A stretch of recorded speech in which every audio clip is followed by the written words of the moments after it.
Hello everyone, and welcome back to my channel. It's Terry, and welcome to another edition of An Orchid Today. Today I am going over my haul from the Missouri Botanical Garden Spring Show, which I attended yesterday. If you haven't seen that live video, make sure you click up here somewhere. I will post a link to that beautiful video. I must say that this show was the best that I have seen there. Their shows are always the most naturalized because, after all, if you didn't know, the Missouri Botanical Garden is the #1 botanical garden in the country. It was the first botanical garden ever formed in this country, and they have plants in their collection that go back to the 1700s, the late 1700s, which was when that garden started. But unfortunately, this is the year where they are going to do some remodeling, and they're going to build new greenhouses and a new entryway, which is where their shows usually are. And so they will not have a show next year, which is unfortunate. But maybe that'll work out well for me. Maybe that'll give me a chance to go to Tamiami. I don't know. We will see. But I just wanted to go over these plants briefly. I will go into others more in depth later in future videos. Specifically this one back here, I might as well start with this. This is Dendrobium antenatum. I used to have an antenatum, and it's always remained on my list, but every time that I see an antenatum that I would consider buying, then all of the thoughts flash through my mind as to how I'm going to grow it, since I failed the first time. So, you know, just as orchid growers, that's how we do. But I would discuss that in another video. This is a New Guinea orchid species, antelope. As you can tell, it is fragrant. Again, I will make another video on that, specifically discussing my conundrums and what I plan to do with that plant, and just more specifics about it and the culture. Next to it is another Dendrobium, which I have, but it is a baby seedling that is probably still, whoops, I knew that was gonna happen. But it is a baby seedling out in the greenhouse. It's a baby that is smaller than the new growth that is coming up right there. The one that I have is smaller than that. This is a blooming. This is a Laturia cross. It actually is a cross of a Laturia with Dendrobium phalaenopsis. In this other side, the Hawaiian mini stripe is more or less a Dendrobium phalaenopsis cross with something like an OB stripe, like a candy stripe looking flower. And then Blue Twinkle is another plant that I have in my greenhouse that I'm struggling with. But Blue Twinkle is Blue Go-Go, which is a Dendrobium phalaenopsis crossed with, I'm not sure. Well, it's crossed with Dendrobium caniculatum, which is a species. So very complicated, but nonetheless, it's a very dark purple flower, not a fragrance. Then, right below here is a replacement. Well, it's not a replacement. This is something that's been on my wish list for a while. I'm glad that I saw them here. These are considered to be bloom size. This is considered to be a miniature, I believe. This is Trichocentrum lanceanum, and I believe, if I look inside one of my Bibles, that I will find lanceanum. Yeah, okay. That's lanceanum. Well, it says the leaves are up to 20 inches, so it is a baby.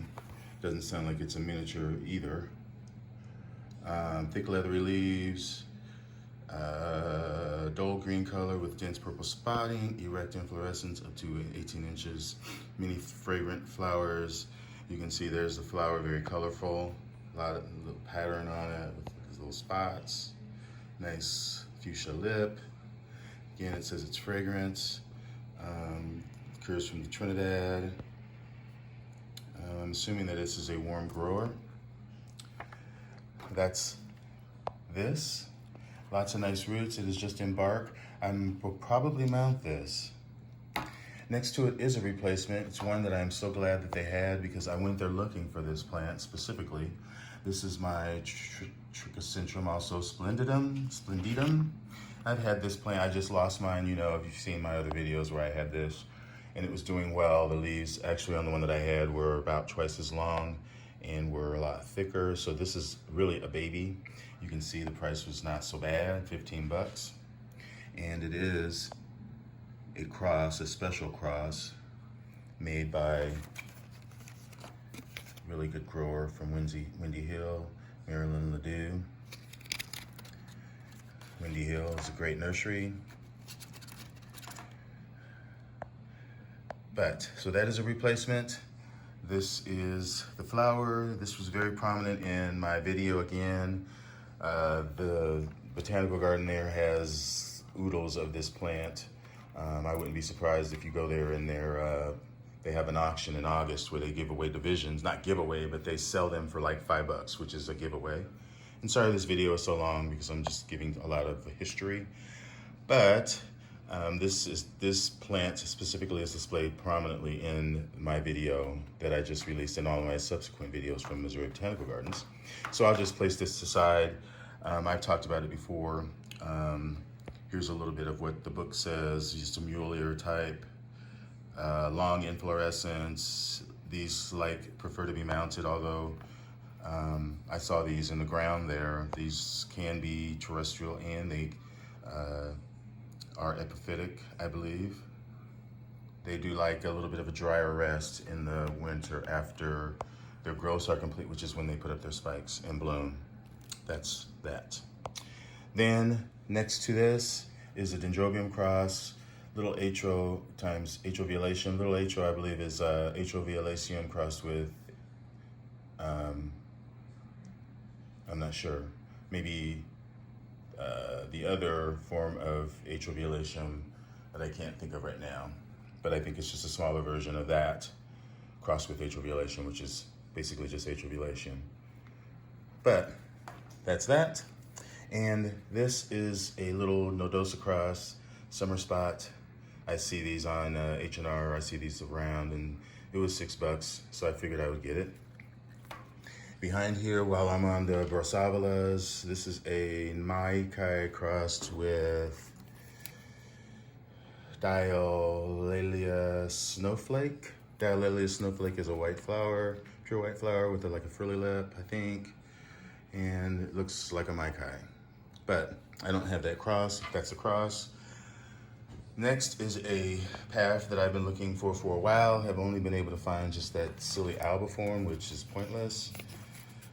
This is a path Venustan from Windy Hill. The only thing that I'm concerned about this plant and the other path that I got was that they're just one fans.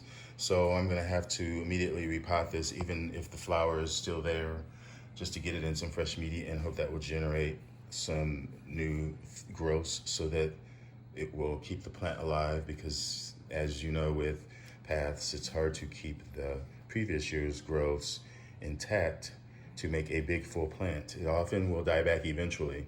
So if it never produces another growth, then you will never get another bloom because these will only bloom once. So that's the thing.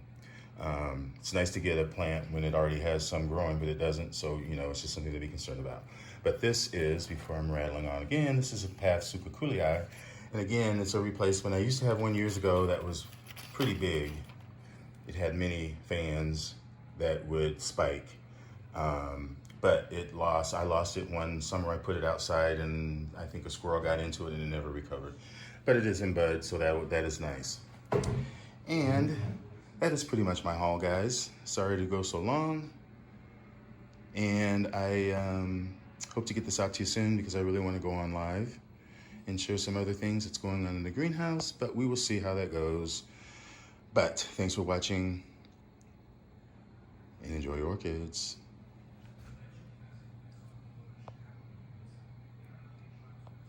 Bye.